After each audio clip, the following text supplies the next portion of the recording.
আমরা পুরুষোত্তম মাস নিয়ে আলোচনা করছিলাম। পুরুষোত্তম তত্ত্বটা কি? নামটা তো বড় ব্যাপার না, নামের সার্থকতা যৌক্তিকতা কোথায় সেইটা নিয়ে আলোচনা ছিল। এবং এই পুরুষোত্তম ভগবান শ্রীহরিকেই বলা হয়। ত্রেতা যুগে যখন তিনি রামচন্দ্র হয়ে গেলেন তখন তাকে বলা হতো মর্যাদা পুরুষোত্তম। এবং যখন দ্বারকাধীশ্বরে প্রযুক্তি থেকে তখন ভগবান শ্রীকৃষ্ণকে লীলা পুরুষোত্তম বলা হলো এবং গৌর সুন্দরকে প্রেম পুরুষোত্তম বলা হয়েছে। মানে যাই বলা হোক, এগুলো হচ্ছে পুরুষোত্তমের বিশেষণ। কখনো মর্যাদা পুরুষোত্তম, কখনো লীলা পুরুষোত্তম, কখনো প্রেম পুরুষোত্তম। তো সেই মর্যাদা পুরুষোত্তম কেন, তার 10টা পয়েন্ট বা প্রসঙ্গ আমরা আলোচনা করেছিলাম এবং লীলা পুরুষোত্তমের মধ্যেও বিশদভাবেই আলোচনাগুলো হয়েছিল। আজকেও লীলা পুরুষোত্তমেরই এগিয়ে যাওয়ার ব্যাপার, যে তার প্রসঙ্গে শাস্ত্রকাররা কি কি ভাবছেন, কি কি ভেবেছেন, কি লেখা হয়েছে, শ্রীমন মহাপ্রভু কি চিন্তা করছেন, সবকিছু নিয়ে সেই লীলা পুরুষোত্তমের আস্বাদন। যে গতদিন বলেছিলাম যে শ্রী শ্রীরামকৃষ্ণ বলতেন যে মিছরির থালা যেখান থেকেই ভাঙো মিছরি খাচ্ছ। তাই ভগবানের কথা আস্বাদন জীবের চিত্তশুদ্ধি এবং মুক্তির রাস্তা হচ্ছে ভাগবতী কথার আস্বাদন। যেমন মিষ্টি খেলে গ্লুকোজের হিসেবে শরীরের উন্নতি হয়, তেমনি লীলা আস্বাদনে জীবের গ্লানি মুক্তি হয়। যদিও শ্রীমদ্ ভাগবত পরীক্ষিত মহারাজকে শোনাচ্ছেন যে ব্রহ্ম, পরমাত্মা, ভগবান তিনজন রয়েছেন। একই প্রকাশ, ব্রহ্ম হচ্ছে সর্বত্র ব্যক্ত। এই ব্রহ্মের কথাই কিন্তু উপনিষদ বলছেন বেশি। বৈদিক সভ্যতার মধ্যে এত মূর্তির প্রসঙ্গ নেই, ব্রহ্মের প্রসঙ্গ রয়েছে। আর তারপর থেকেই অনন্ত জীব জগতের মধ্যেই ভগবান রয়েছেন, পরমাত্মা জীবাত্মার কথা প্রকাশ পাবে। এবং শেষকালে ব্রহ্মকেও দেখা যায় না, পরমাত্মাকেও দেখা যায় না, কিন্তু ভগবান হয়ে যখন আসেন তখন তাকে দেখা যায়। তাহলে এই ভগবান হয়ে আসেন মানে অবতার তত্ত্বের প্রসঙ্গ এসে যাচ্ছে। তাহলে এই অবতার তত্ত্ব কি খুব ক্ষুদ্র ব্যাপার, খুব ছোট্ট ব্যাপার, এইটুকু মূর্তি কি সব শেষ কথা? তা কিন্তু নয়। মানে স্বরূপত তিনি ব্রহ্ম, পরব্রহ্ম। যখন রামচন্দ্রের কথা আমরা বলেছিলাম তখন একাদশীতে যে রাম নাম হয় তার প্রথম লাইনটাই ছিল শুদ্ধ ব্রহ্ম পরাৎপর রাম, তারপরের লাইনে কালাত্মক পরমেশ্বর নাম। তাহলে শুদ্ধ ব্রহ্ম তিনি এবং পরমেশ্বর তিনি। ছোট্ট সহজ কথায় উত্তর হয়ে যায়। কিন্তু ব্রহ্ম যখন হচ্ছে তখন এত ছোট কিন্তু ব্যাপারটা নয়। নিশ্চয়ই যশোদার কাছে ননীগোপাল আবদার করেন, মার খান, সবকিছু করেন, কিন্তু এইটুকুই নয়, তিনি যে বিরাট বস্তু সেইটাকে বোঝাবার জন্যই তিনি মাকে ওই হাঁ মুখ করে মাটি খাওয়ার সময় হাঁ করে মাকে জগৎ সংসারে যে তাঁর অস্তিত্ব সেটা তিনি দেখিয়ে দিলেন। মা ভাবলেন বোধহয় শরীর খারাপ হয়েছে, তিনি ভুল দেখছেন। তাই বিশ্বরূপ দর্শনের মাধুর্যময় বিশ্বরূপ মা যশোদা দর্শন করেছেন, কিন্তু সাংঘাতিক ধ্বংসাত্মক বিশ্বরূপ অর্জুন দর্শন করেছেন। মায়ের দর্শন আর অর্জুনের দর্শনের স্বরূপ কিন্তু এক নয়। মার বিশ্বরূপ স্নিগ্ধ দর্শন আর অর্জুনের বিশ্বরূপ ভয়ঙ্কর দর্শন। বলছেন যে জাপানে যখন নাগাসাকিতে অ্যাটম বোম পড়লো, সে যে ভয়ঙ্কর অবস্থা হয়েছিল, সমস্ত জ্বলে পুড়ে যাচ্ছে, অর্জুনও কিন্তু সেই ভয়ঙ্কর রূপটা কি দর্শন করছেন, মাধুর্য মণ্ডিত মূর্তি নয়।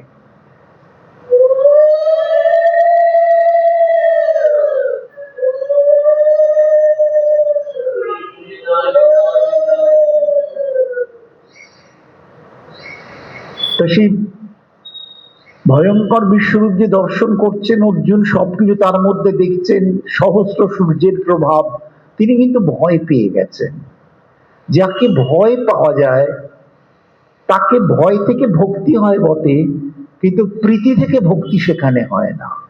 যাকে ভয় পাচ্ছে, দেখুন আমাদের পুজো আচ্ছা কিন্তু সাধারণ মানুষের কাছে খুব ভয় পাওয়া। একটা ছোট কথাই বলছি, আপনি যাকে ভালোবাসেন তাকে কি আপনি চাইবেন না বাড়িতে আপনার কাছে আসুক? ছোট্ট ছোট্ট পয়েন্ট দেখুন, মনস্তত্ত্ব ব্যাসদেব দেখাচ্ছে। যাকে আপনি পছন্দ করেন, অন্তর থেকে যার প্রতি আপনার টান আছে, আপনি কি চাইবেন না সে আপনার বাড়িতে আসুক? সে বন্ধু হোক, গুরু হোক, যেই হোক, প্রীতি থাকলেই তাকে বাড়িতে ডাকতে হয়। আর যদি ভীতি থাকে, আপনি কি চিড়িয়াখানার বাঘকে বাড়িতে আনবেন? হিংস্র সিংহকে কি বাড়িতে আনবেন? অ্যানাকোন্ডা সাপ এখন চিড়িয়াখানায় এসে, তাকে কি আপনি বাড়িতে এনে দেখাতে চাইবেন? কুমির কি বাড়িতে আনবেন? তা আনবেন না। কিন্তু শান্ত সৌম্য একটা সুন্দর পাখি, বার্ডস অফ প্যারাডাইস, সেটা দেখলে কিন্তু লোকেও দেখতে আসবে। বা আপনি বার্ডস অফ প্যারাডাইস এনেছেন, আমরা দেখতে যাই। কিন্তু অ্যানাকোন্ডা বাড়িতে আছে, ছাড়া আছে, সেই সাপ দেখতে কিন্তু কেউ সাহস করে আসবে না। তাহলে একটা ভীতি আর একটা প্রীতি, এই প্রীতির প্রসঙ্গটাকে, প্রীতি থেকে প্রেমের সৃষ্টি হচ্ছে, ভীতি থেকে কিন্তু দূরত্ব বাড়ছে। একটা ছোট্ট উদাহরণ দিই, এই যে ভীতির প্রসঙ্গ, সাধারণ মানুষ কিন্তু ভগবানকে সেবা করতে চাইছেন বা পুজো করতে চাইছেন খানিকটা ভয়ে, আর খানিকটা কিছু পাবার জন্য, যে এইটা করলে আমি এইটা পাবো। এই কিছু পাওয়ার জন্য যদি কিছু করা হয়, তাকে অন্তত প্রীতি বলে না, তাকে স্বার্থ বলা হয়। ধরুন বুড়ো বাবা মার হাতে অনেক টাকা পয়সা আছে, কয়েকটি ছেলে মেয়ে, একাধিক সন্তান, সবাই চেষ্টা করছে বাবা মাকে তুষ্ট করে কিছু আদায় করা। এখানে কিন্তু ভীতির ব্যাপার কাজ করবে, যদি বাবা না দেয় তাহলে কি হবে? অন্তরের টান কিন্তু এখানে নেই। তো সেই প্রীতি, স্বার্থ, ভীতি সব ব্যাসদেব সবকিছুই ভেবেছেন, কিন্তু প্রকৃত ভক্ত সে ভগবানের কাছে ভীতিতে যাচ্ছে না, প্রীতিতে যাচ্ছে। আর একটা বাস্তবের উদাহরণ দিই, এই রাস্তাঘাটে যখন আসি, আমার পাড়াতে সব জায়গাতেই শনিবারের পুজো। শনিবারে কি পুজো হয় ভাবুন? অপরাজিতা দিয়ে বারের ঠাকুরের পুজো হয়।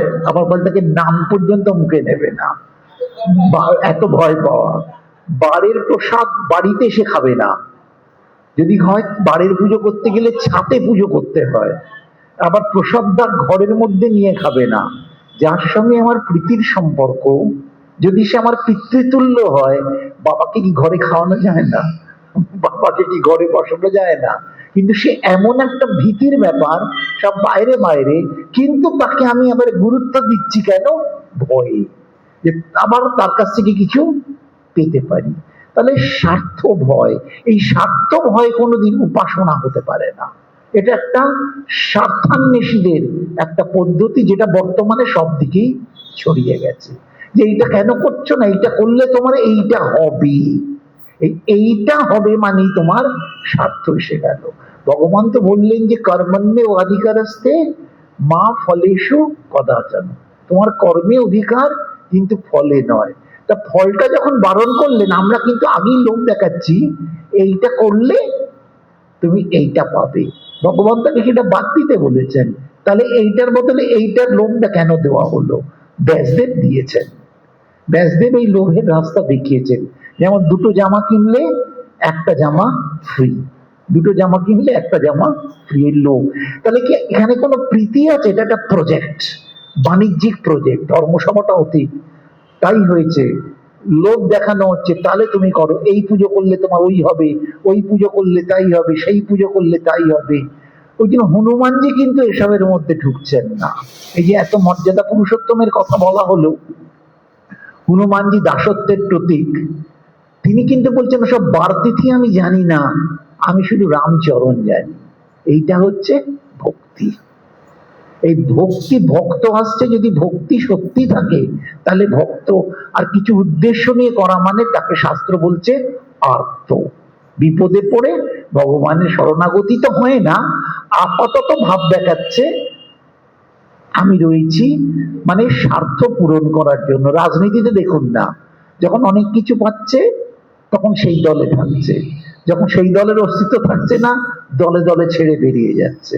তাহলে এত প্রতিবাদ আগে কেন ছিল না, হঠাৎ এখন কেন হলো? দেখলে এর কোনো ভবিষ্যৎ নেই। তাহলে অন্য নৌকা তৈরি করো, এই নৌকা ফুটো হয়ে গেছে। তাহলে লোকগুলোর চরিত্র কেমন, আপনি কি তাকে আর প্রীতি করতে পারবেন? এদের বাবা দুর্জনকে কর পরিহার, দূর থেকে করি নমস্কার, সরে যাও। এই ভক্ত কখনো স্বার্থ নিয়ে যাচ্ছে না, সেই ভগবানকে দেখছে, এবং ভগবান ছোট হলেও তার স্বরূপটা কিন্তু সর্বব্যাপ্ত। যেমন গঙ্গা থেকে দুর্গাপুজোর আগে সব কলসি করে জল আনতে যাই, গঙ্গার মধ্যেও জল, কলসির মধ্যেও কিন্তু জল, দুটোই কিন্তু গঙ্গা জল। কিন্তু কলসির জলটাই এইটুকু নয়, বিস্তৃত রূপ হচ্ছে দেবী সুরেশ্বরী ভগবতী গঙ্গা। যদি গঙ্গা নিয়ে পরের সপ্তাহে বলতে পারি চিন্তা করব, কারণ তারপরেই পড়বে দশহরা। গঙ্গার প্রসঙ্গ যদি সম্ভব হয় আমি আসবো। তাহলে ছোট কলসিরও গঙ্গা, আবার উন্মুক্ত গঙ্গা, সেই গোমুখ থেকে গঙ্গাসাগর যাচ্ছে। তাই এই গোমুখ থেকে গঙ্গাসাগর, শ্রীরামকৃষ্ণ এই গঙ্গাকে বলেছেন ব্রহ্ম। এই গঙ্গা বাড়ি হচ্ছেন কলিকালে ব্রহ্ম, অনন্ত ব্যক্ত। কত জল, কত নদী মিশছে, কত বেরোচ্ছে, হিসেব রাখা যায় না। ব্রহ্ম স্বরূপ হচ্ছে ভগবতী গঙ্গা।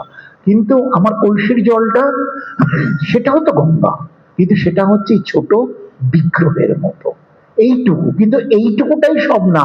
উন্মুক্ত গঙ্গা, উত্তরকাশীতে যখন যাবেন রাত্রিরে থাকলে, আমি ছিলাম ওখানে কিছুদিন, মানে সারা রাত কানের কাছে ঝরঝর ঝরঝর ঝরঝর করে জলের আওয়াজ, প্রবল স্রোতে গঙ্গা গঙ্গোত্রী থেকে নামছে। আর গঙ্গোত্রীতেও রাত্রিরে থাকা, সেই কাঁচের বর্ডার, জননীকে নিয়ে গেছি, অসম্ভব ঠান্ডা।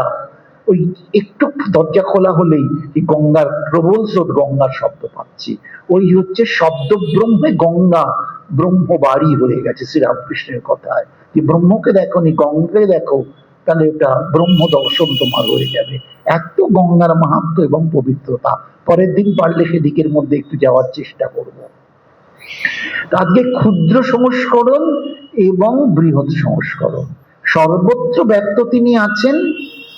আবার তাকে উপনিষদ বলছেন অনর অপি অনিয়ান, গুরুর অপি গরিয়ান। অণু মানে অণু, পরমাণু বিজ্ঞানের ছাত্ররা বোঝাতে পারতে পারবে, অ্যাটম মলিকিউল, ছোট্ট অংশ, ক্ষুদ্র, তার থেকেও তিনি আরো ক্ষুদ্র হতে পারেন। আবার বড় হলে আরো বড় হতে পারেন। মানে টিকটিকি দেখছেন, ডাইনোসরাস গুলো ছিল কিন্তু বৃহত্তম এডিশন টিকটিকি, কুমিরের। আরো বড় হতে পারেন, ওই যে আকাশ স্পর্শ করে যাচ্ছে তার কেশমণ্ডল, ওই মেঘরাশি যেন তার হচ্ছে কেশদাম। এত বড় তিনি হতে পারেন। তা অত বড়কে তো ধরা যাবে না।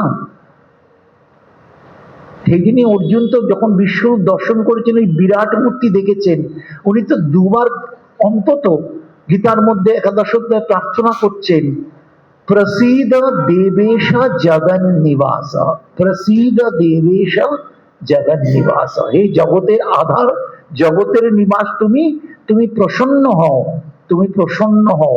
তোমার প্রসন্নতা ছাড়া জীব কখনো স্বস্তি পেতে পারে না।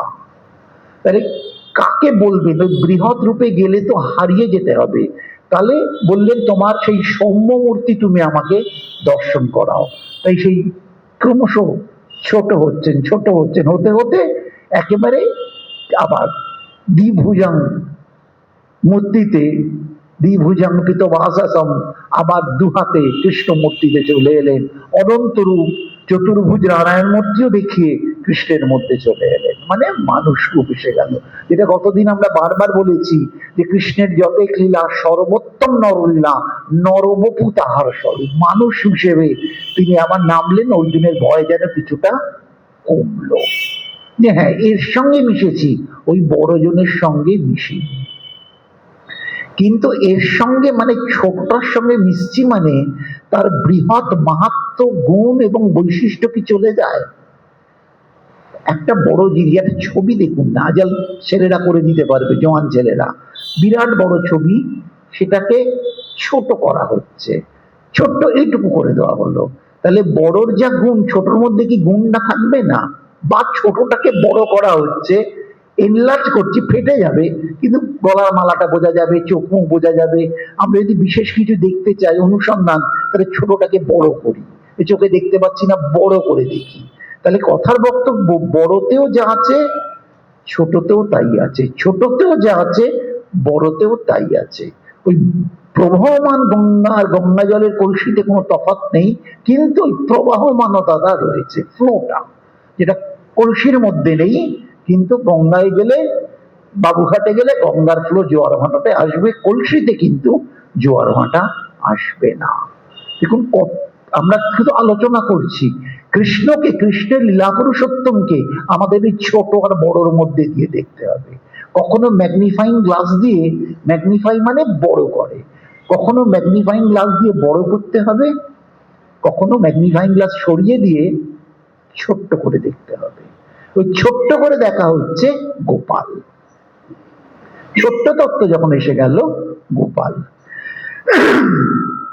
দুর্গাপুজোর সময় কখনো দেখেছি রাত্রিবেলা বেরিয়ে যে পথে আসছি, কখনো কোনো মাকে দেখেছি কোলের মধ্যে গোপালকে নিয়ে ঠাকুর দেখতে বেরিয়েছেন। সবাই দেখছে, কথা বলছে, উনিও খুশি।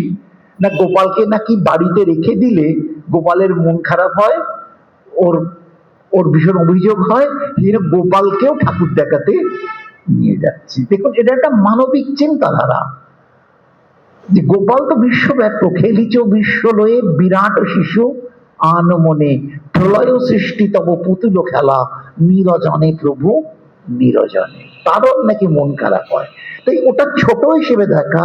আর অর্জুন যাকে দেখেছিল তার প্রতি কোনো, তার ভয়ে মানে কি, নিজে ভয়ে কাঁপছে, তার মন খারাপ ভাবার দরকার নেই, নিজে ভীত হয়ে প্রার্থনা করছে যে তুমি প্রসন্ন হও, তুমি প্রসন্ন হও, তুমি প্রসন্ন হও।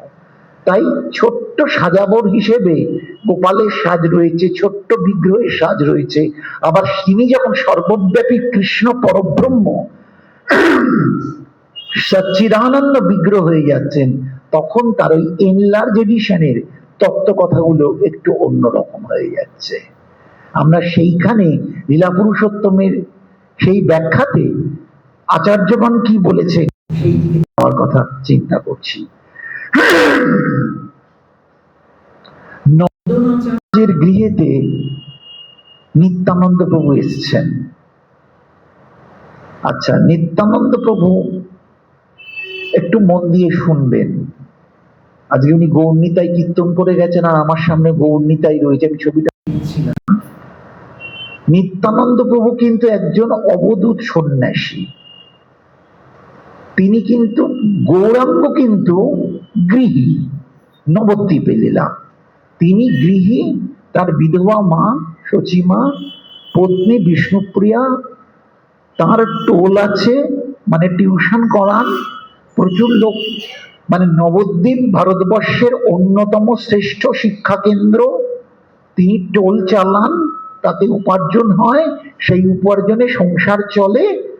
অনেক ফ্যান ফলোয়ার আছে আজকালকার ভাষায়, তারাও ওকে এটা ওটা দেয়, সব মিলিয়ে সংসারটা চলে যায়। তিনি গয়ায় পিণ্ডদান করে তার মধ্যে ঈশ্বরপুরীর কাছে মন্ত্র পেয়ে তার মধ্যে একটা বিপুল পরিবর্তন কৃষ্ণ নামে ভেসে যাচ্ছেন। এই সব প্রসঙ্গের মধ্যে দিয়ে নন্দনাচার্যের গৃহে এক মহাপুরুষ আসবেন উনি জানতে পারলেন। তিনিও খুঁজছেন নন্দনাচার্যের গৃহেতে গিয়ে দুই মহাপুরুষের, হিস্টোরিক্যাল কিন্তু আবেগ না, দুই হিস্টোরিক্যাল পুরুষ মহামানব দুজন দুজনের সামনে বসছেন, কেউ কাউকে কিন্তু চেনেন না।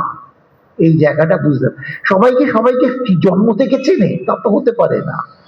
আপনাদের কাছে এসে, এখানে এসেছি বলে তো আপনাদের সঙ্গে পরিচয় হয়েছে, যে আপনারা আমায় চিনতেন, ভালো মন্দ যাই বলুন, আমিও রাস্তায় দেখা হলে নিশ্চয়ই, যে যারা আসেন তাদের দেখে চিনতে নিশ্চয়ই পারবো, যেটা কলেজের ক্লাসে যেমন আমার স্টুডেন্টদের দেখে চেনার ব্যাপারটা থাকে। তাহলে একটা প্রথম সূত্র আছে, প্রথম সূত্রে দুই মহামানব ঐতিহাসিক পুরুষ নিত্যানন্দ এবং গৌর সুন্দর, চৈতন্য নয়, গৌর সুন্দর নবদ্বীপে, তিনি সন্ন্যাসী নন, দুজনে ফেস টু ফেস বসলেন।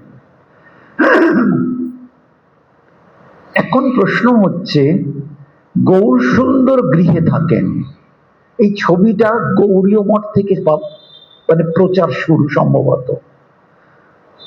গৌর সুন্দর মস্তক মুন্ডন করেছেন, তারপর গেরুয়া শিখা সূত্র কিছু নেই, কারণ তিনি দশনামী সম্প্রদায়ের সন্ন্যাস শিষ্য এবং ঈশ্বরপুরীয় দশনামী সম্প্রদায়ের দীক্ষাগুরু। সন্ন্যাসী মানে দেখবেন শিখা সূত্র থাকে না।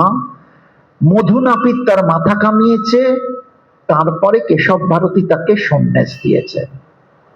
তাহলে এই বাবরি বাবরি চুল কিন্তু সন্ন্যাস নেওয়ার সময় ছিল না, সন্ন্যাসের আগে পর্যন্ত ছিল। তারপর সন্ন্যাসীদের দেখবেন মস্তক মুন্ডন, পৈতেটাকে ফেলে দিতে হয়, আগুনে দিয়ে দিতে হয়, শিখা থাকলে বিসর্জন দিতে হয়, শিখা সূত্র ত্যাগ। এবং উনি একদম আচার্য শঙ্করের দশনামী সম্প্রদায় সন্ন্যাসী।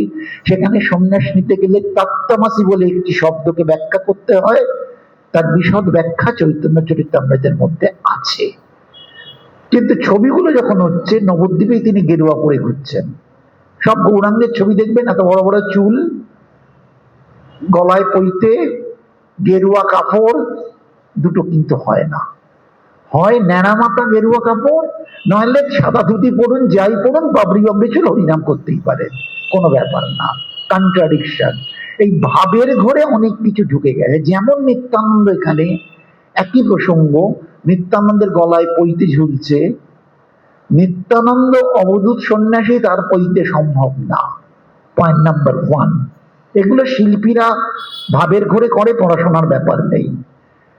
যখন মহাপ্রভু সন্ন্যাস নিয়ে চলে গেলেন নীলাচলের সমুদ্র তীরে, ওই বছরই নিত্যানন্দকে বললেন, তুমি আমার পানি গ্রহণ করো, মানে বিয়ে করো, এবং তুমি গৌর দেশে ফিরে যাও। উনি তাই ফিরে এলেন। গৌর দেশে পানি গ্রহণ, সন্ন্যাসীর সঙ্গে কে বিয়ে দেবে? সন্ন্যাসীর সঙ্গে কি কোনো সুস্থ অবস্থাপন্ন মেয়ের বাবা বিয়ে দিতে চায়? কেউ দেয়নি। তাই বললেন, তোমাকে কনভার্ট করতে হবে, তুমি আবার সন্ন্যাসের প্রসঙ্গ ছেড়ে দিয়ে তোমার উপনয়ন দিতে হবে। তাহলে আমার মহাপ্রভুর থাকাকালীন গৌর সুন্দরের জমানায় তার গালে পইতে ছিল না। যখন গৌর সুন্দরের অনুরোধে তিনি আমার সংসারে ঢুকবেন, তখন তার উপনয়ন সংগঠিত হলো। তাহলে সেটা নীলাচল লীলার মধ্যে ঢুকে যাচ্ছে। নবদ্বীপে কোনোদিনই নিত্যানন্দের গলায় পইতে নেই। পরে যখন এলেন তখন পইতে রয়েছে। তখন উদ্ধারণ দত্ত ইত্যাদিরা সবাই জুটে গেছেন, সবাই জিজ্ঞেস করছেন, তুমি কার হাতে খাও, কে তোমার রাধে? বলছেন, কখনো রাধি আমি, কখনো রাধে উধো। উধো মানে বৈষ্ণব গুরু উদ্ধারণ দত্ত। কারণ দত্ত, সোনার বেনের ইত্যাদি যে ছিল, তাদের হাতে ব্রাহ্মণরা খেত না। তাই ব্রাহ্মণরা জিজ্ঞেস করেছেন, তুমি কার হাতে খাও। এইটা ছিল সমাজ। তাই ভাবের ঘরে অনেক কথা বলা হচ্ছে, ইতিহাসের সঙ্গে তার কোনো মিল থাকছে না। ওই ভাবটাকে বাদ দিয়ে আমাদের ঐতিহাসিক আলোচনা এবং শাস্ত্রচিত আলোচনা। এইবার এই অবধূত সন্ন্যাসী নিত্যানন্দ এবং গৃহস্থ গৌরাঙ্গ নন্দন আচার্যের গৃহে মুখোমুখি বসে রয়েছেন, দুজনে দুজনকে দেখছেন, কেউ কথা বলছেন না, কিন্তু অদ্ভুত বিস্ময়ের মধ্যে যেন হিপনোটাইজড হয়েছেন, সম্মোহিত হয়েছেন, দুজন দুজনের দিকে তাকিয়ে আছেন। নিত্যানন্দ খুঁজছেন গৌর সুন্দরকে, ভগবানের পূর্ণ শক্তি আসবে তিনি জানেন, আর গৌর সুন্দরও বলরাম শক্তিকে খুঁজছেন, কিন্তু ইন্ট্রোডাকশনটা নেই, শুধু দেখা। এই অবস্থাতে গৌর সুন্দর ভাগবতের একটি শ্লোক গদাধর পণ্ডিতকে বলতে বললেন। মুরারি গুপ্ত কেউ মতান্তর আছে, মানে ওনার পার্শ্বদের বললেন, এই শ্লোকটা পাঠ করো, যেটা 10ম স্কন্ধের 21 অধ্যায়ের 5 নম্বর শ্লোক। নির্দিষ্ট ভাবে 5-6 মধ্যে ব্যাপারগুলো যাবে। সেখানে কেন বলছি, তার কোনো কারণ আছে। কি বলছেন সেখানে? আমরা একটা আলোচনা আগে করেছি যে বরহা পীড়া নটবর বপু কর্ণয় কর্ণিকারং বিভ্রাত বাস কনক কপিশং বৈজয়ন্তী মালাম। আমার এইটুকু হলেই আজকে হয়ে যাবে। বাড়হা পীরা নটবর বপু।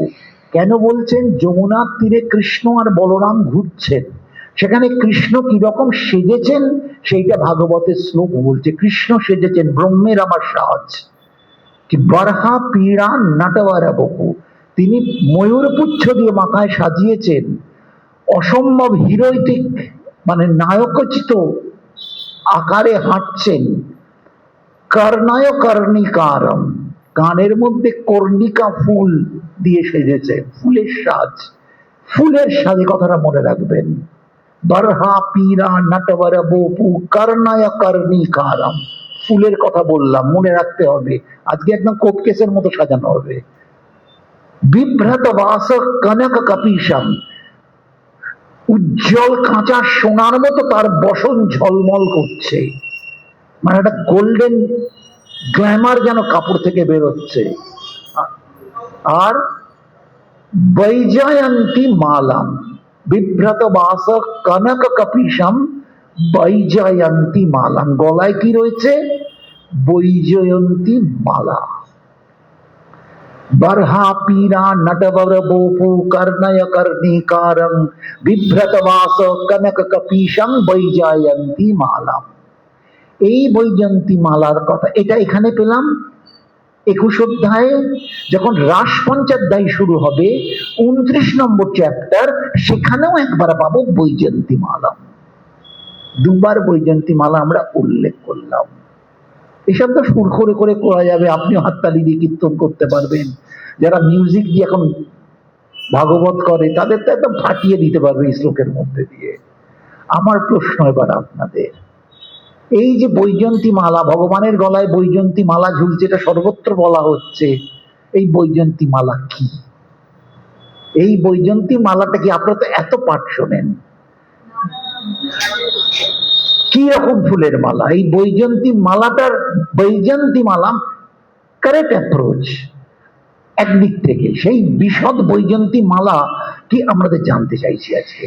কারণ লীলা তত্ত্বের মধ্যে ঢুকতে গেলে এই একটা বৈজয়ন্তী মালা ভগবানের অপার লীলাকে প্রকাশ করে দেবে। এই বৈজয়ন্তী মালা নিয়ে নানানজন নানান কথা বলেছেন, গবেষণামূলক। এখানে আগে যখন আসতাম, এই চৈতন্য চরিতামৃতের 6টা খণ্ড আছে, আর চৈতন্য ভাগবতের 6টা খণ্ড মন্দিরেও আছে, আমার বাড়িতেও আছে। সেইগুলো ব্যাখ্যা করছেন রাধা গোবিন্দনাথ। এখানে মন্দিরে আছে, এক্ষুনি বের করা যাবে। আসলে বইগুলো রয়েছে কিন্তু বই কেউ পড়ে না, এটা আমাদের একটা স্বভাব হয়ে গেছে, পড়াশোনার ব্যাপার নেই। আপনারা প্রসাদ বিলি করলে কত লোক আসবে, কিন্তু একটা বই পড়ার ব্যাপার বলুন, সেমিনার লেকচার বলুন, কেউ নেই, খালি হট্টগোল চালিয়ে যাওয়া যায়।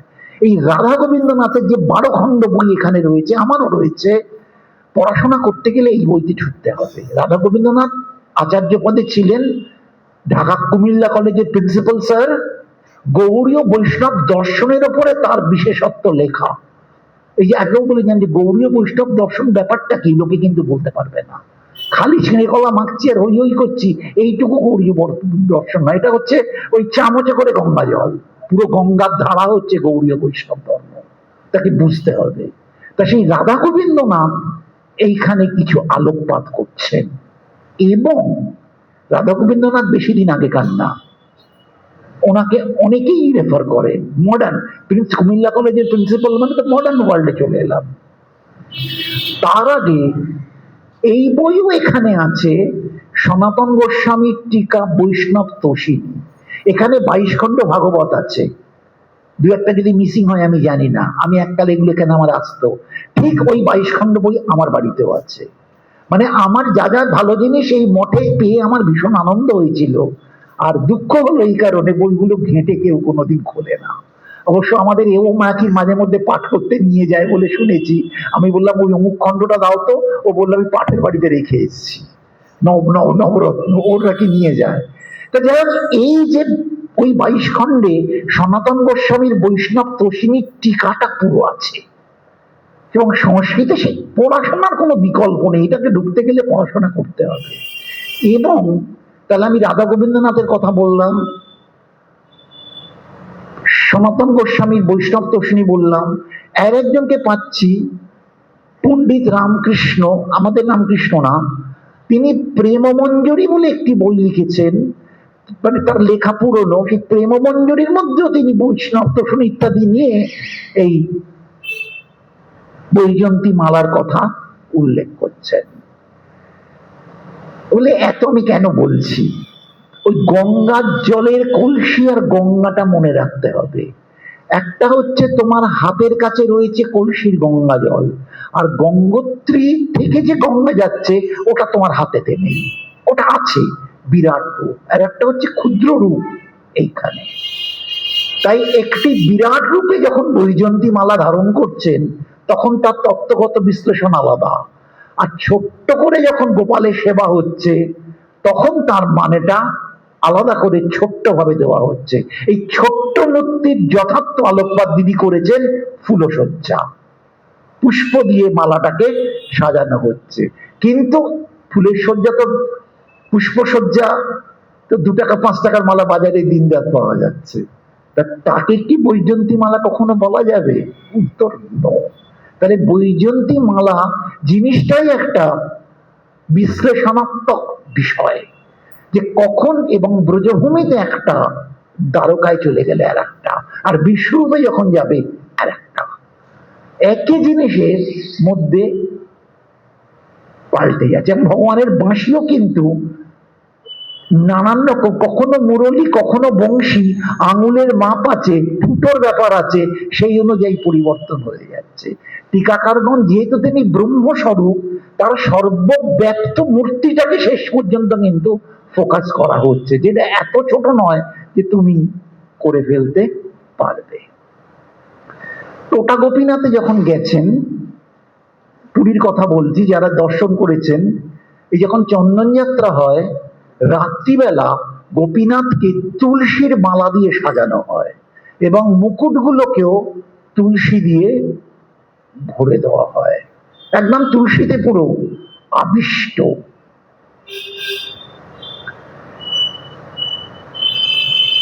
বেশিরভাগ টিকাকাররা এই বৈজন্তী মালাকে যখন বৃন্দাবনে রয়েছেন, মানে বৃন্দাবন তো মাধুর্য ভূমি, মা তো সেখানে সাজাচ্ছেন, বন্ধুরা তাকে সাজাচ্ছে, গোপীরা সাজাচ্ছে, বৈজন্তী মালা মানে একটু মনের মধ্যে একটু গর্জাস ব্যাপার প্লে করেন, এটা সাধারণ হতে পারে, এটা বিরাট ব্যাপার।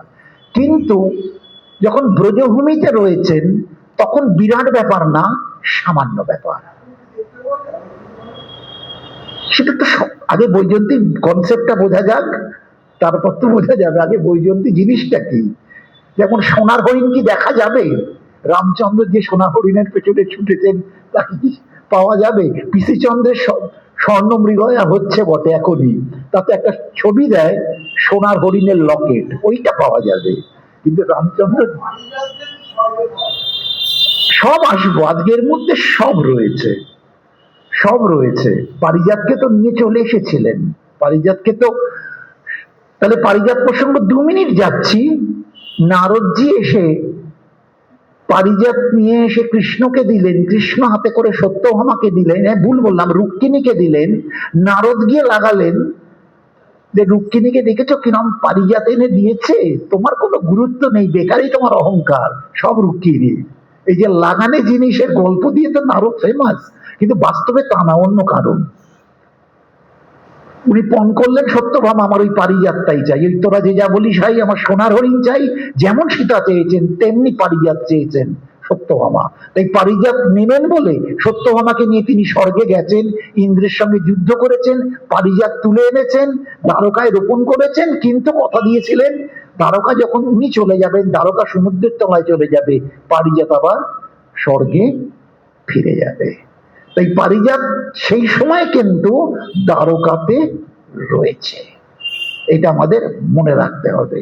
তাই আমরা কোনোদিনই পাবো না যে এখন পাওয়া যায় কিনা, এখন পারিজাত আমরা পাবো না, এটাও একটা সামান্য প্রসঙ্গ, খুব তত্ত্ব না, তত্ত্ব মানে ফিলোসফিক্যাল প্রেজেন্টেশনটা দেখতে হবে। তাই যখন দ্বারকা লীলার মধ্যে ঢুকে গেলাম, পারিজাত বৃক্ষ যখন রয়েছে তখন সত্যভামা কৃষ্ণকে সাজাচ্ছেন, মানে বৃন্দাবনের কথা শুনে শুনে ওনার মধ্যে মনে হয়েছে যে আমরা কিছুই কি করি না, সবই কি বৃন্দাবনে থাকবে, আমরাও তো কিছু করতে পারি। যদি বাচ্চাকেও বলা হয় তুই কিছু পারিস না, তোর বন্ধুটাকে দেখ, তোর বন্ধুটাকে দেখ, তাহলে মনে গায়ের জ্বালা, হিংসে, প্রতিবাদ, ক্ষোভ, তাতেও কিন্তু মানুষ সেইটাকে ক্রস করার চেষ্টা করে। তাহলে আমিও তাহলে এমন কিছু করে দেবো যেটা অন্যতম শ্রেষ্ঠ বলে গণ্য হবে, খালি বৃন্দাবনের কথা নয়। এই প্রসঙ্গ গাছ তো রয়েছে, তখন বলছেন 5টা ফুলকে সাজানো হচ্ছে। 5, এবার 5-এর তত্ত্বে আসা যাবে পরে, ভীষণ বিশ্লেষণাত্মক এই জিনিসটা। 5টা ফুলকে সাজাতে হবে। এবার ফুলে আমি তুলসী দিয়ে শুরু করেছিলাম, তার একটা অঙ্গ হবে তুলসী, মানে তুলসীর একটা বাঞ্চ তৈরি হবে। তারপরে যাবে কুন্দ, কুন্দ ফুল, কুন্দবনে কুন্দদন্তী নামে খ্যাত তুমি, লক্ষ্মীকে বলা হয় কুন্দবন, কুন্দবনে কুন্দদন্তী নামে খ্যাত তুমি। কুন্দ একটা বিশেষ ফুল হয়। তুলসী, কুন্দ, মন্দার, মন্দার, এই মন্দার পুষ্প কিন্তু পার্বতীর। मंदार माला परिभूषिताय कपाल माला परिभूषिताय दिव्यंबराय च दिगंबराय नमः शिवाय नमः शिवाय। मंदार माला परिभूषिताय, এটা স্ত্রীলিঙ্গ, মানে পার্বতী মন্দারের মালা পড়ছেন, আর শিব কি পড়ছেন? ঘন্টা। কপাল মালা পরিভূষিতা, এটা পুংলিঙ্গ হয়ে গেল। কপাল মালা মানে কঙ্কালের মালা, কি কম্বিনেশন! বর হচ্ছে কঙ্কালের মালা পরে আর বউ সেজে ঘুরে মন্দার মালা পরে বসে থাকে। দিগম্বরায় চ দিব্যম্বরায় চ দিগম্বরায়, মায়ের গায়ে দিব্য অম্বর, অম্বর মানে ড্রেস, শাড়ি, মা সেই বেনারসি আনারসি পরে ঘুরছেন, আর শিব দিগম্বরায়, তাকে প্রণাম করছেন। নমঃ শিবায় নমঃ শিবায়। শিবায় মানে পার্বতী, শিব মানে ভগবান শঙ্কর। পুংলিঙ্গ স্ত্রীলিঙ্গ গ্রামারের ক্লাস নিলে এটা একদম ক্লিয়ার হয়ে যাবে। স্ত্রীলিঙ্গে একবার বলা হচ্ছে, পুংলিঙ্গে একবার বলা হচ্ছে। মন্দার মালা পরিভূষিতায় কপাল মালা পরিভূষিতায় দিব্যম্বরায় চ দিগম্বরায় নমঃ শিবায় নমঃ শিবায়। ওই পার্বতীর গলায় যে মন্দার মালা রয়েছে, ওই মন্দার পুষ্প আনলেন, কৈলাস থেকে তুলে নিয়ে চলে এলেন। তাহলে তুলসী, কুন্দ, মন্দার, পারিজাত, ওইখানে যে পারিজাত বসানো রয়েছে সত্যভামা তুলে নিচ্ছেন, পারিজাত এবং পদ্ম। এই আবার বলছি, তুলসী, কুন্দ, মন্দার, পারিজাত, পদ্ম, এই 5টা ফুলকে ফুল এবং পাতা দিয়ে ডিজাইন করে যে বিশেষ মালা প্রতিদিন সেবাতে সত্যভামা রুক্মিণী দিচ্ছেন, তাকে বলা হচ্ছে বৈজন্তী মালা, এবং সেটা আজানুলম্বিত। যেমন মহাপ্রভুকে বলা হয় আজানুলম্বিত বাহু, তেমনি এই মালাটাও হাঁটু পর্যন্ত যাচ্ছে। মালার বাহার আছে, কোনোটা বুক পর্যন্ত, কোনোটা পেট পর্যন্ত, কোনোটা হাঁটু পর্যন্ত, কিন্তু পায়ের তলায় লুটিয়ে পড়বে। কৃষ্ণ সেবায় এইরকম প্রসঙ্গ খুব একটা রাখা হয়নি, কারণ তিনি তো সচল। যদি আমরা বিয়ে বাড়িতে, বিয়েতে মালা পরে যাওয়ার ব্যাপার আছে নিশ্চয়ই, তা বিয়ের মালাটা কি পা লুটিয়ে পরানো হয়? তা কিন্তু হয় না। ওই আজানুলম্বিত ম্যাক্সিমাম হতে পারে, নইলে পেট পর্যন্ত। ওই পেট পর্যন্ত, এখন গোলাপের মালা, অমুক মালা, ওই পেট পর্যন্ত ঠিক আছে, অত বড় কিন্তু নয়। এই বড় মালা কিন্তু বঙ্গভূমির কালচার, ওই দুর্গাকে গলা থেকে ঘট পর্যন্ত টানবে, জগদ্ধাত্রী, বিরাট জগদ্ধাত্রী গলা থেকে ঘট পর্যন্ত টানবে, এটা কিন্তু বঙ্গীয় কালচার। এমনকি ইস্কনও দেখবেন পায়ের তলায় মালা কিন্তু নামায় না, কৃষ্ণর ওই হাঁটু, হাঁটু ওই তো আজানুলম্বিত, ওই হাঁটু হচ্ছে জানু, ওটাই হচ্ছে জানু, আজানুলম্বিত বাহু, আজানুলম্বিত মালা। জিনিসগুলো ভীষণ গবেষণামূলক, হট্টগোল এগুলো কিছু করা যায় না।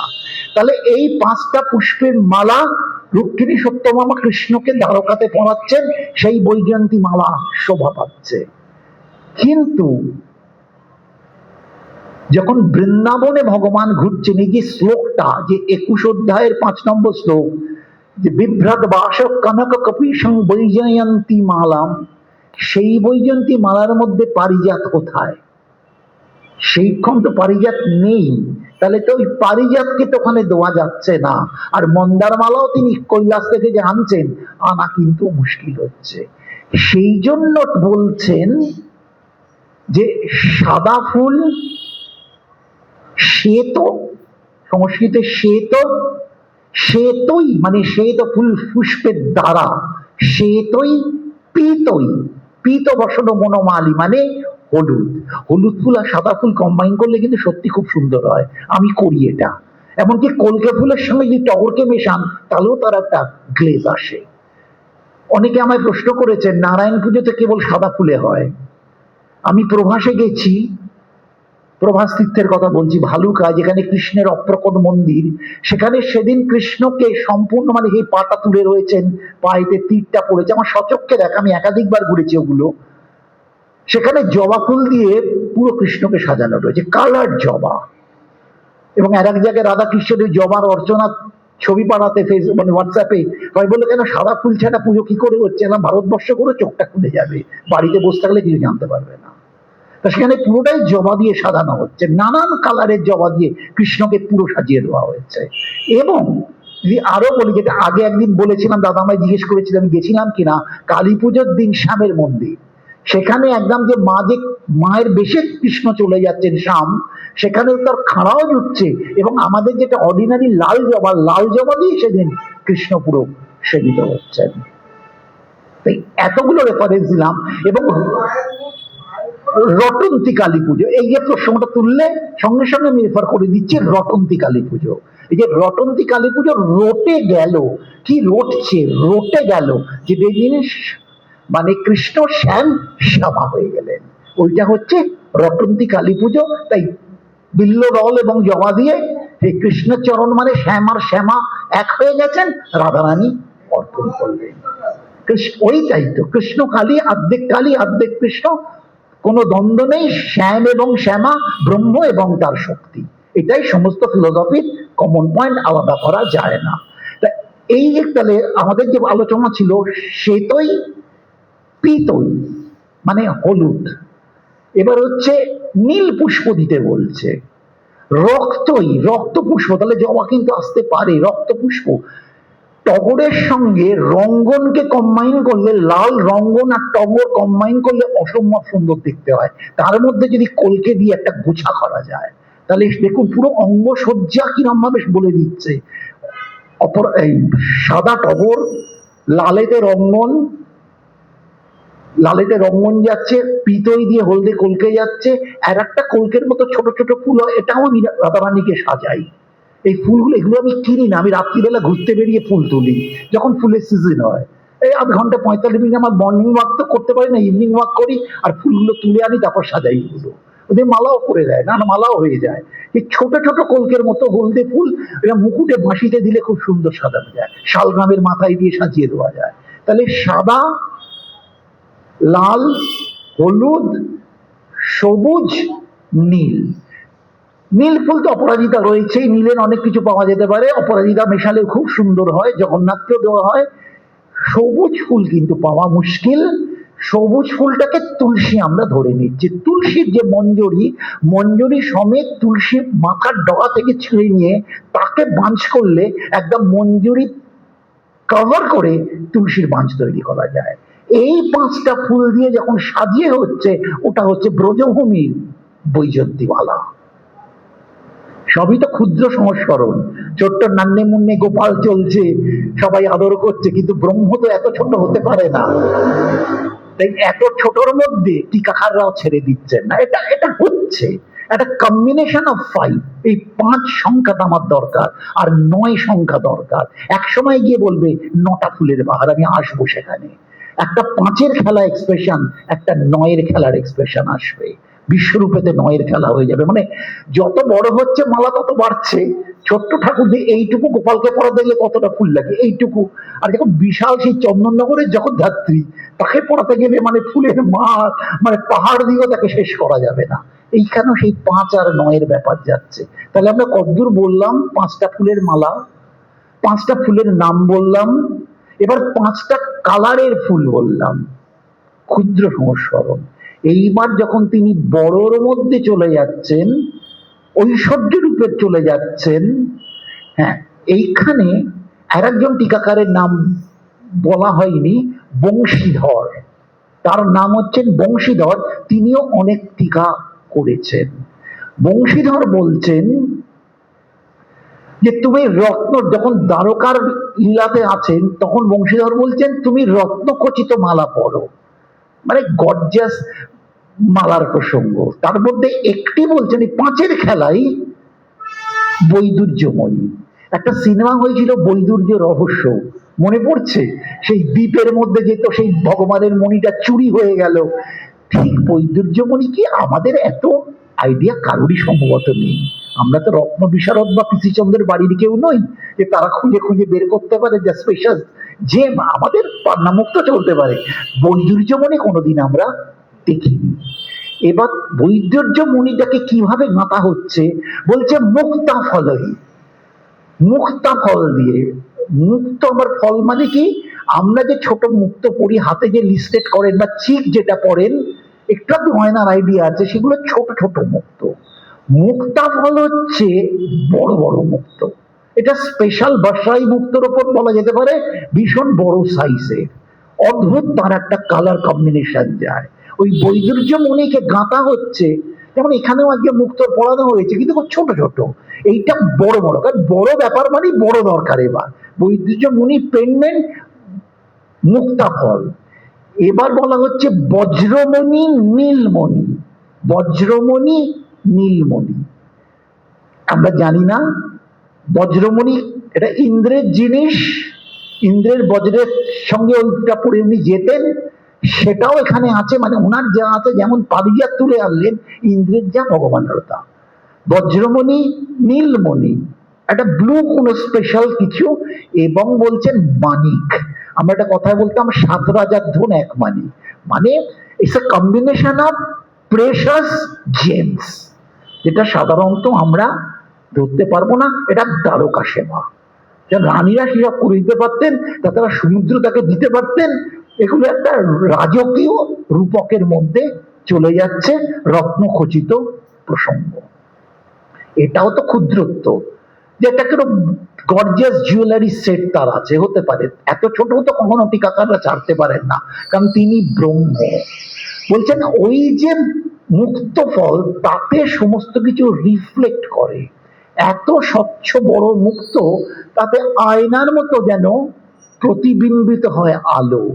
তাই তিনি যখন পড়ছেন ওই 5টি রত্ন, বলছেন তিনি তো অনন্ত কোটি ব্রহ্মাণ্ড নায়ক। এই 5টি রত্ন হচ্ছে পঞ্চভূত, ক্ষিতি অপ তেজ মরুদ বোম। তার গলায় মালা হয়ে রয়েছে, সেইটা হচ্ছে ঐশ্বর্য রূপে বৈজয়ন্তী। কারণ যার মুকুট যখন আকাশ ছুঁয়ে গেছে, তাকে কোনো হাত দিয়ে তক্ষুনি সাজানো যাবে না। তাই অনন্ত কোটি ব্রহ্মাণ্ড নায়ককে কি দিয়ে ভূষিত করা হচ্ছে?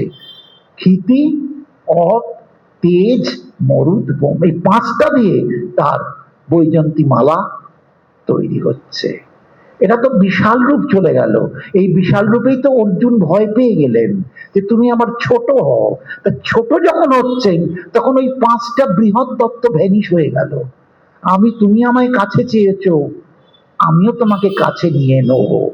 জং জং চিন্তায়াতে কাম তাং তাং প্রাপ্নতি নিশ্চিতম। তুমি যেভাবে আমাকে চাও, আমি সেইভাবেই তোমাকে গ্রহণ করব। যে যথা মাং প্রপদ্যন্তে তাং তথৈব ভজাম্যহম। তুমি the way you worship me, in the same way I will give you the reward। তাহলে 5টা তত্ত্ব, এও বড় ব্যাপার। অর্জুন ভয় পাচ্ছে, তাহলে অর্জুনকে বলে তুমি চিন্তা করো না, তুমি যেভাবে দেবে, যারা যেভাবে আমায় যেভাবে দেবে, আমি তাদেরকে আমার হৃদয় সেইভাবেই রাখবো। তাহলে কিভাবে রাখছেন? 5টি রসধারাকে টিকাকাররা ব্যাখ্যা করলেন, শান্ত, দাস্য, সখ্য, বাৎসল্য, মাধুর্য। পঞ্চরত্নটি 5 কিন্তু এখনো চলছে, পঞ্চরত্ন তার গলায় চলে গেল। তুমি যদি শান্তভাবে আমাকে ভজনা করো, বৈষ্ণবানাং যথা শম্ভু। শিব নাচও করেন না, ধেইও করেন না, একান্ত মনে চোখ বন্ধ করে নমো ভগবতে বাসুদেবায়, পিতামহ ভীষ্ম একান্তভাবে সর্বদাই শ্রীকৃষ্ণ স্মরণ করে যাচ্ছেন। শান্ত ভাব। দাস্য তার সব দলবল রয়েছে, তারা সেবা করবে। হনুমানজি হয়ে শ্রেষ্ঠ হচ্ছে, দাসত্বের প্রকাশ হয়ে গেল হনুমানজি। হনুমানজি কিন্তু রামচন্দ্রের গলা ধরিয়ে প্রেমপ্রীতি প্রণয়ের চেষ্টা করেননি, তার মতো সহজ সরল ভাবে ভগবানের সেবা করেছেন, তাতেই কিন্তু যথেষ্ট। শান্ত, দাস্য। তারপরে হয়ে গেল সখ্য। সখ্য কি? তমেব বন্ধুস্য সখা তমেব, তুমি আমার বন্ধু, তুমি আমার সখা।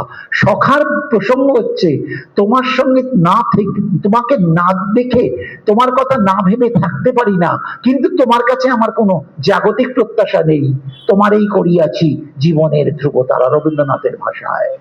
প্রত্যাশাহীন friendship, without expectation. Love factor is definitely there, but there is no expectation. সখ্য।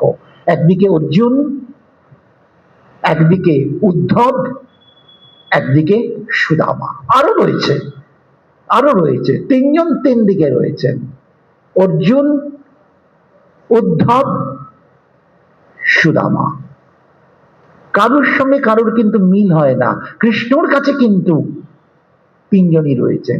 নিজেদের মধ্যে কিন্তু ইন্টারাকশন তেমন নেই, কারণ ভাবটা আলাদা। কিন্তু যেভাবেই থাকো, মূল কেন্দ্র কিন্তু শ্রীকৃষ্ণ। কিন্তু তাকে পাওয়ার ধরন, বোঝার ধরন, অনুভব করার ধরন কিন্তু আলাদা। তাই যখন আলাদা হচ্ছে, ভগবানও তাদের সঙ্গে আলাদা আলাদা ব্যবহার করছেন, আলাদা আলাদা ট্রিটমেন্ট করছেন। কারণ যে যথা মাং প্রপদ্যন্তে তাং তথৈব ভজাম্যহম, মানে তারা যেভাবে আমায় চেয়েছে, আমি তাদেরকে সেইভাবেই তাদের প্রত্যাশা পূরণ করছি। সবাই কি একইভাবে চায়? সবাই তো একভাবে চায় না, আলাদা আলাদা করে চাওয়া। মহাপ্রভু যেভাবে চেয়েছেন, বর্তমান যুগে একজনও সেইভাবে চায় না, একদম ওপেনলি বলছি। তাই মহাপ্রভু তার সঙ্গে তুলনা করে কোনো লাভ নেই। কিন্তু এখনকার লোক তাদের মতো চাওয়া, ভগবানও তাদের কিছু দিচ্ছে নেই যে এত কোটি কোটি টাকা করেছে, লক্ষ্মী দেবীর কৃপা কিছু তো ছিল বটেই। চুরি জালিয়াতি, ডাকাত কালী, আমার পাড়ায় তো ডাকাত কালী। ডাকাত কালী নামটা এসেছিল কোত্থেকে? ডাকাতি করতে যেত, তার আগে কালীর পুজো করে যেত, আবার ফিরে এসে মাকে টাকা পয়সা গুলো দিত, মা ডাকাতি করেছি। তাহলে ডাকাতের একটা অভিষ্ট রয়েছে। আমরা তো ডাকাত কালী বাড়ি নাম করে ডাকাতি করতে যাই না। শ্রীরামকৃষ্ণ করতে যাচ্ছেন না, তিনি বলছেন মা আমায় শুদ্ধা ভক্তি দাও। তাহলে ডাকাতে কালী ডাকাতি করবে বলে কালী পুজো করে, শ্রী ঠাকুর বলছেন শুদ্ধা ভক্তি দাও, তাই তিনি মায়ের সেবা করছেন। তাহলে পার্সেন্ট ডিফারেন্স এসে গেলে পদ্ধতি, পথ, ডিরেকশন আলাদা। তাহলে সখ্যের মধ্যে ভগবান তিনজনকে তিন ভাবে করলেন। অর্জুন ক্ষত্রিয় বংশ, তার রাজত্ব ফিরতে হবে, তাকে জ্ঞান দিচ্ছেন, কিন্তু বলছেন যুদ্ধ তোমায় করতেই হবে। হতবা প্রাপ্সসি স্বর্গম জিত্বা বা ভোক্সসে মহিম, তস্মাৎ উত্তিষ্ঠ কৌন্তেয় যুদ্ধায় কৃত নিশ্চয়। সাংখ্যযোগ 37 নম্বর শ্লোক, 2-37। হতবা প্রাপ্সসি স্বর্গম, যদি মারা যাও স্বর্গ পাবে, কারণ কুরুক্ষেত্রে সেই রকম কন্ডিশন ছিল। জিত্বা বা ভোক্সসে মহিম, জিতে যাও যদি সারা পৃথিবী ভোগ করবে। তস্মাৎ উত্তিষ্ঠ কৌন্তেয়, তুমি ওঠো, যুদ্ধায় কৃত নিশ্চয়, যুদ্ধ তোমায় করতেই হবে। একবার বললে তোমায় খঞ্জনি বাজাতে হবে, এগুলো সব ভ্রান্ত ধারণা। মহাপ্রভু করলেই আমরা করছি তা না, মহাপ্রভু সব ছেড়ে চলে গেছেন, আর আমরা সব ধরে বসে আছি। তার একটা গোবিন্দ তার একটা মুখশুদ্ধি পাঠিয়েছিল বলে তাকে তাড়িয়ে দিল, যে তুমি ভগবানের বিশ্বাস নেই, মুখশুদ্ধি সঞ্চয় করো, তুমি আমার সঙ্গে থেকো না। আমি রোজ রাত্রে ফুল সংগ্রহ করে রেখে দিই, সকালবেলায় আমার ফুল সব বাড়িতে পৌঁছে দেয়, আরো তুলে আনে, ভালো ফুল কিনে রেখে দিই, যদি পরের দিন আবার ফুল না পাই কি করবো? যেগুলো রাখা যাবে ওই রংমনের বাঁশটা দিল জলে রেখে দিই, যে শর্ট হয়ে গেলে পরের দিন ব্যবহার করব। আমি কি মহাপ্রভুর মানে আদেশ গোবিন্দকে যা দিয়েছেন সেইরকম করতে পারছি? তাহলে আমরা ব্যাংকে টাকা রাখছি কেন? তাহলে ইন্স্যুরেন্স করছি কেন? প্রভিডেন্ট ফান্ডে কন্ট্রিবিউট করছি কেন? ভবিষ্যতের জন্য। আমরা মহাপ্রভু নই। এই সর্বক্ষণ মহাপ্রভুকে চিন্তা করলে ওই মিথ্যাচার ও সাউচ্চারে ভগবান গীতায় বললেন যে মিথ্যাচার বলে তাকে। তাই ওইটা করার থেকে যা করছি সেটা স্বীকার করাটাই ভালো। বাজারটা রাখতে হয়, সঞ্চয়টা রাখতে হয়, বুড়ো বয়স আমরা সবাই সিনিয়র সিটিজেনের দিকে প্রসঙ্গ, দুয়া না রাখলে চলবে কি করে? পরে তো বিপদে পড়ে যাবো। তাই মহাপ্রভুর প্রসঙ্গটা করা যায় না, ওটা অন্য প্রসঙ্গ। তা যাই হোক, অর্জুনকে সেই যুদ্ধ করাবার জন্য বললেন তস্মাৎ উত্তিষ্ঠ কৌন্তেয় যুদ্ধায় কৃত নিশ্চয়, নিশ্চয়ই তোমায় যুদ্ধ করতে হবে। কিন্তু উদ্ধবকে কি বলছেন? উদ্ধবের পরিচয় কি কৃষ্ণের খুড়তুতো ভাই এবং একান্ত প্রাণপ্রিয় সখা, বিষ্ণুদের প্রধানমন্ত্রী। কৃষ্ণ তো কোনো সিংহাসনে বসেননি, বিষ্ণুকুলের প্রধানমন্ত্রী, কৃষ্ণের প্রাণপ্রিয় সখা, বুদ্ধিতে সর্বশ্রেষ্ঠ এবং বৃহস্পতির শিষ্য। গুরু বৃহস্পতির শিষ্য মানে সম্পূর্ণ শাস্ত্র সে অধিগত করেছে। বৃষ্টিনাং প্রবরম মন্তি কৃষ্ণস্য দয়িতো সখা শিষ্য বৃহস্পতি সাক্ষাৎ উদ্ধব বুদ্ধি সত্তম। এই বর্ণনা প্রথমেই শুরু হয়ে গেল উদ্ধবকে নিয়ে। সেই উদ্ধবকে তিনি শেষকালে, আর 7 দিন বাকি ভগবান চলে যাবেন, উদ্ধবকে বলতে শুরু করলেন তুমি কি করবে, তুমি কি করবে না, what you should do and what you should not do. Uddhav Gita শুরু হয়ে যাবে। গীতা কিন্তু অনেকগুলো, একটাই গীতা নেই। এটা ভগবত গীতা ঠিকই আছে, অনেক গীতা পাচ্ছি। আমাকে একজন উদ্ধব গীতা থেকে আলোচনার জন্য অনুরোধ পাঠিয়েছে। ওটা এত সহজে একবারে তো হয় না, অনেক সময়ের ব্যাপার। ভগবানের শেষ উপদেশ, মানে আর এত কথা না, আমি চলে যাচ্ছি। মানে পূর্ববঙ্গ থেকে মানুষ যখন চলে গেল তখন তার কড়া খুন্তিটা কেউ তোলেনি, সারবস্তু টাকা গিনি যা লুকোনো আছে নিয়ে বেরিয়ে চলে এসেছিল। তিনি ভগবানে চলে যাবেন বলে আর অত কথা বলছে না, কোনো লীলা নেই, প্রসঙ্গ নেই, বৈদান্তিক ভাষ্য উদ্ধবকে দিয়ে দিচ্ছেন। কারণ আমি চলে যাব, উদ্ধব বললেন তুমি আমাকে নিয়ে যাও, বললেন না, তো একজন থাকবে যে আমাকে দেখেছে, তার কাছ থেকে লোক আবার আমার কথা জানবে। তাই উদ্ধব থাকবে, যেমন রামচন্দ্রের সময় হনুমান থাকলেন, তেমনি ভগবানের সময় উদ্ধব থাকবেন। তাকে একভাবে উপদেশ দিলেন। আর সুদামা, সে না জানে যুদ্ধ, না জানে বেদান্ত। বৃহস্পতি শিষ্য মানে উদ্ধব সব জানেন, কিন্তু সুদামা এত কিছু জানে না। সে শুধু জানে শ্রীকৃষ্ণ গোবিন্দ হরে মুরারি হে নাথ নারায়ণ বাসুদেব। তাই ওইটুকু জপ করলেই তার হয়, তার অন্য কিছু পাওয়ার করবার কোনো বাসনাই নেই। সামান্য অভাবে পীড়িত হয়ে, মানে অভাবে দুর্দশাগ্রস্ত হয়ে গিয়ে সে যে ভগবানের কাছে চাইবেন, তার স্ত্রী শিখিয়ে দিল, সেটাও বলতে পারছেন না। এই দেখুন নিষ্কাম আরাধনা কিভাবে হচ্ছে, তার অভাব। তাকে ত্রিপিটক বলেছে। ত্রিপিটক মানে চিড়ে। এই 3 মুঠো চিড়ে নিয়ে, কখনো 3 মুঠো নানান জায়গায় নানান রকম নিয়ে এসে গেছে, সেটাও লজ্জায় বের করতে পারছে না। কারণ পট্টমহিষী রুক্মিণী সত্যমা গয়নায় পাহাড়ে বসে আছে, এ তো বলছে 70 কেজি গয়না পেয়েছে, না 50 কেজি গয়না পেয়েছে, 76 কোটি টাকার বিল পেয়েছে। তা সেরকম গয়নার পাহাড় নিয়ে তারা তো এমনি বসে থাকে, তাদের তো ডিরেড হতো না। তার সামনে সুদামা ছেঁড়া ধুতি থেকে ওই চিড়ের নাড়ু বের করতে পারছে না, তবু বলতে পারছে না যে আমার অভাব আছে, তোমার তো এত আছে, আমাকে একটু দেখবে, এটা সে বলতে পারছে না। আর আমরা দেহি দেহি দেহি দেহি করে, মানে জিভ ব্যথা হয়ে গেল, খাতা পুড়িয়ে যাবে, কতবার নাম ধরতে লেখা হবে। উনিও কালা হয়ে গেছেন জায়গা বুঝে, উনিও শোনেন না, কাউর কিছু দেন না, ও বলাটাই সার হয়। তাই শাস্ত্র বলেছে নিষ্কাম আরাধনা। তুমি তো অন্তর্যামী, তুমি কি বিশ্বাস করো না তুমি যিনি অন্তর্যামী? তুহ অন্তরয়ামী কাল ব্রহ্ম পরমেশ্বর, তুহ সবকে স্বামী জয় জগদীশ হরে।